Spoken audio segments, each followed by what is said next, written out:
view about predictive and prognostic marker in prostate cancer. I think this covers the field very, very, very thoroughly. So now I have the honor to introduce our next speaker. And I see this will be Dr. Archana. See if we can get her on the screen. Hello. Hello. Yes, we understand you, but we do not see you. So let's see.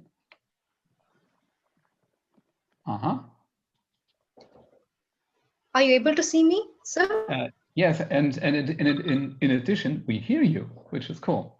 So then I introduce our next speaker, Dr. Archana.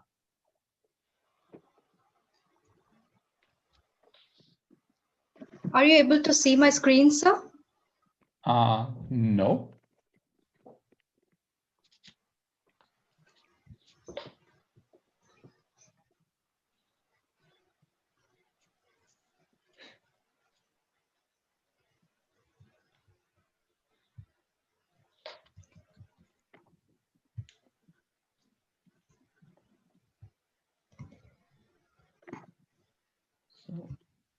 Yes, sir. Okay, now we see your screen, and just a little interruption. Due to the fact that we are able to discuss in the group and without interference, I would like to ask if someone has any questions regarding Dr. Kirk's presentation.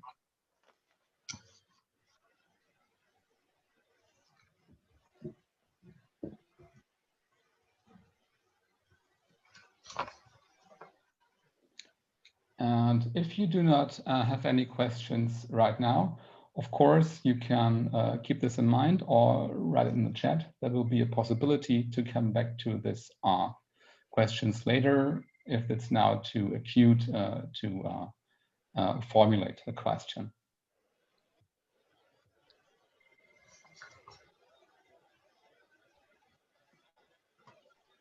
Yeah.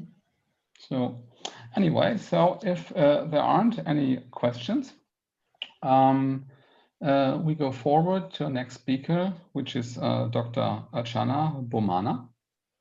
Yes, sir. So we hear you, we see your screen, and we are looking forward for your presentation. Well, first of all, I would like to apologize for the inconvenience I have given. I want to go ahead with my topic, sir. Yeah. A very good afternoon to all the delegates, speakers, chairpersons, and the participants. Hope you all are having a great time attending this virtual digital conference. It is really a good opportunity for all of us to keep updated with the information that we are sharing on this conference platform. And today, I feel honored to present my topic amongst all the eminent pathologists across the globe. My topic for today's presentation is PODOPLANIN D240 to distinguish primary skin adnexal tumors from adenocarcinomas metastatic to skin.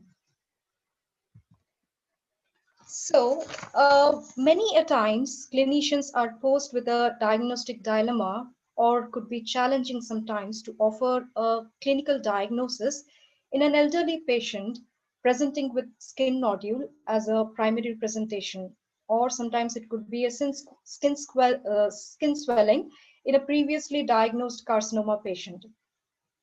In such instances, we pathologists can offer appropriate diagnosis by taking a biopsy, studying the slides, running appropriate IHC marker to confirm it.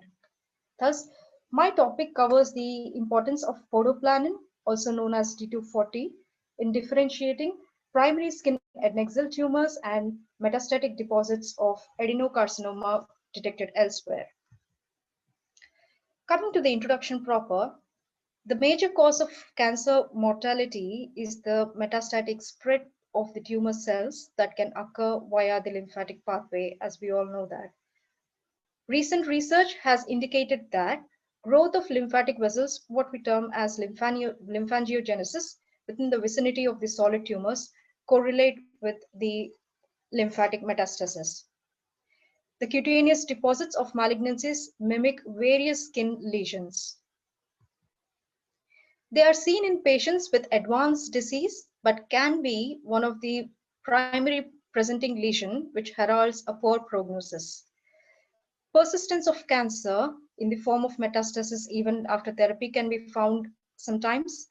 Recognition of this cutaneous metastasis alters the therapeutic plans of the patient.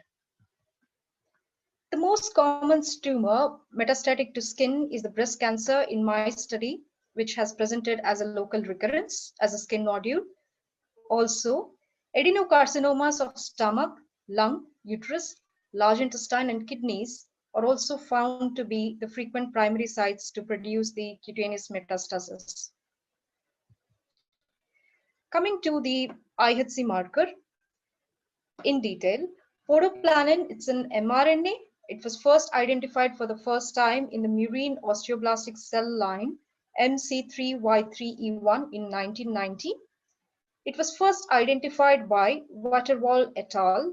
In 1996 in lymphatic endothelial cells. It was widely accepted as a novel marker of its expression in lymphatic endothelial cells since the year 1999. PODOPLANIN is also known by other names like GP36, GP38, canine GP40, T1 alpha, P28.26, agres, or M2A oncofetal antigen. It is located on short arm of chromosome 1, 36 at location 36.21. And PODOPLANIN gives a strong cytoplasmic membrane positivity. It is a 162 amino acid transmembrane sialoglycoprotein weighing about 38 to 50 kilodaltons. Let's see where the PODOPLANIN expression is seen in a cutaneous metastatic deposit, which could present as a skin nodule. Whenever there is an ideal environment flooding with pro-inflammatory cytokines, which includes interleukins, 6, interferon gamma, transforming growth factor beta, interleukins 1, beta, etc., which require SMAD activity 2, 3, and 4, and sometimes STAT activity 1 and 3. When this environment is there, we can observe that there is an enhanced expression of PODOPLANIN, which indirectly suggests there could be around tumorigenesis and metastasis within the vicinity. Where can we see the PODOPLANIN or D240 expression commonly? It could be seen in the basal layers of the epidermis, basal keratinocytes, type 1 epithelial cells of the thymus, myoepithelial cells, reserve cells of sebaceous glands, myofibroblasts of the prostate, granulosa cells of the ovary, osteoblasts, osteocytes, choroid plexus epithelial cells, follicular dendritic cells, and alveolar type 1 cells. The advantages of PODOPLANIN is that it is a very well-known marker of lymphatic endothelial cells, which indirectly indicates that there could be a tumor invasion. Let's see how it helps in the coming slides. It is also expressed in tumor cells of various types, like the primary skin head neck cell tumors, which my topic covers. Expression is associated with a bad prognosis and a high risk for lymph node metastasis. So this marker, PODOPLANIN D240, is useful for both differential diagnosis and also in prediction of the tumor progression and the metastasis. Coming to the study, the aims and objectives were, in the present study, we evaluated PODOPLANIN immunoreactivity in a series of primary skin neck cell tumors and adenocarcinomas metastatic to skin using this marker. This marker was found to be a very useful tool to distinguish primary skin neck cell tumors from adenocarcinomas metastatic to skin with high sensitivity and specificity. The study was conducted over a period of 5 years at our tertiary institute. and it included cases for which all the clinical data was retrieved. And out of these number of years study, we received around 22,215 surgical biopsies, of which 1,840 were skin biopsies, which contributed about 8.7%. And all the cases were studied on H&D stain slides, and a definitive diagnosis was signed out. Biopsy-proven metastatic adenocarcinomas were also taken into account. The skin biopsies were fixed in 10% neutral buffered formalin, and the routine processing and paraffin embedding was done. Sections of 4 micron thickness were taken, and H&D sections were examined under light microscopy. So we have taken all the cases which clinically presented as skin nodules. We could retrieve 82 cases, out of which 77 were found to be adnexal tumors, and 5 were found to be cutaneous metastatic deposits. Out of 5, many were, we noticed that many were from the breast, and 1 presented as an umbilical nodule. Then we went ahead for the histopathological categorization. The first category we segregated into ecrine and apocrine differentiation, which contributes to the cutaneous adnexal neoplasms. And the second category was metastatic deposits of the adenocarcinomas. Then we proceeded with the IHC. Immunohistochemistry was performed by using PODOPLANIN antibody on all the skin biopsies, and the clone we used was D240. Then we recorded our observation. Out of 77 primary skin adnexal tumors, 75 had showed strong positivity, which contribute to 97.4%, and 2 of these skin adnexal tumors, they showed variable positivity, which contributed to 2.6%. On the other hand, all the cutaneous metastatic deposits of the adenocarcinoma, all of them, they showed a negative expression. They did not show any immunoreactivity with D240. So the results, cutaneous adnexal neoplasms, it showed diffuse cytoplasmic membrane positivity in the tumor lobules of the adnexal carcinomas, and it showed a strong positivity in the basal layers of the benign adnexal tumors. However, no immunoreactivity was seen in all the 5 cases of the adenocarcinomas which has metastasized to the skin. It was a very helpful marker because it could show positivity in the lymphatic endothelial lining, and it showed diffuse positivity for this marker. Coming to the immunohistochemistry, so scanner and the hyper view of the trichofolliculoma in H&D sections, and here we can appreciate the PODOPLANIN expression as the cytoplasmic membrane positivity. This is another slide showing the diffuse cytoplasmic membrane positivity of D240. This is the scanner and the hyper view of malignant ecrine poroma, and here we can see the cytoplasmic membrane positivity as well. This is another scanner and hyper view of malignant ecrine poroma. Here in the slide, it showed a variable positivity, focal positivity of the PODOPLANIN in the tumor cells. Coming to the cutaneous metastasis of the duct cell carcinoma, here we can see the scanner and hyper view in the H&D stains. Another view of the scanner and hyper view of the IHC. In this slide, we can clearly see that the metastatic deposit within the lymphatic channel had not shown any positive reaction with PODOPLANIN. However, the lining of the lymphatic channel showed diffuse positivity for D240. Here is another focus showing the expression of the D240 in the lymphatic endothelial lining, but there is no reactivity of the metastatic deposit within the lymphatic channel. We compared this with the another dilated channel,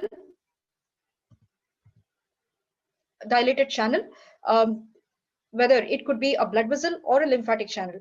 So since it has not shown positivity for the D240, we went ahead to see what could be the dilated lymphatic channel. Could it be a blood vessel? So we had run the appropriate IHC markers like CD31, CD34, factor VIII. Fortunately, they have all turned out to be positive. Since here again we can see that it has a negative expression in the metastatic deposit. So this could be a blood vessel, the dilated channel could be the blood vessel with a metastatic deposit within it. Unlike in the previous slide, we can see that this could be the lymphatic channel with the metastatic deposit, that is the lymphatic invasion with the tumor deposit. So we went ahead comparing with these standard studies according to the Hachai, Liang et al. According to his study, 70 out of 78 cases, 75 cases showed positive reaction, but 1.3% showed a negative reaction. On the other hand, all the 15 cases of cutaneous deposits in his study shown to be 100% positive for the D240. 100% they showed negativity for the DT40 expression. When compared with our study, it showed 97.4% positivity in the skin head neck cell tumors and 100% negativity in the metastatic deposits, which can show that we were consistent with the results of the author. So discussion. Distinguishing metastatic adenocarcinomas to skin from primary skin head neck cell tumors is challenging because of the similarity of histomorphology. Immunohistochemical staining with PODOPLANIN helps in differentiating them. It eliminates the diagnostic dilemma in dermatopathology. Cutaneous metastasis occurs in about 0.6 to 10.4% of the patients with the cancer. It represents about 2% of all these skin tumors. They have variable clinical presentation with frequent delay and failure in their diagnosis. Thus, it could have an impact on morbidity, prognosis, and their treatment plans. Cutaneous metastasis may be the first sign of clinically silent visceral cancer. They have a poor prognosis with average survival time of few months. They could present as numerous hard nodules on chest, abdomen, or even near the site of umbilical area. The involvement of the skin is likely to be near the area of the primary tumor usually. To conclude, metastasis to skin from visceral adenocarcinomas are rare and are often mistaken for cutaneous head neck cell tumors. Immunoreactivity to PODOPLANIN was seen in skin head neck cell tumors, but no PODOPLANIN immunoreactivity was seen in any of the cutaneous metastatic deposits. Our study thus indicates that most cutaneous adenocarcinomas metastasis can be reliably separated. As a takeaway note, every practitioner should be highly suspicious of metastatic deposit when persistent firm nodules occur on the skin. PODOPLANIN expression correlates with lymphatic invasion, lymph node metastasis, and thus the patient outcome and their treatment and management plan can differ based on that. Although many metastatic adenocarcinomas can be recognized based on histopathologic examination, immunohistochemical analysis is an important diagnostic adjunct. Prompt recognition helps to treat the systemic spread of the cancer in early stage to improve the survival rates. These are my references. Thank you.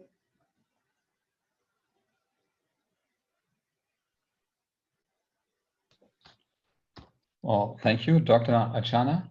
This was a very interesting session with very beautiful immunohistochemical and histological images. Thank you. As we are a little bit ahead of schedule, I think it's a good opportunity. If there are any questions, we can discuss. So feel free asking direct questions to the presentation of Dr. Archana. And you can also ask some questions of Dr. Imara, and maybe also some questions about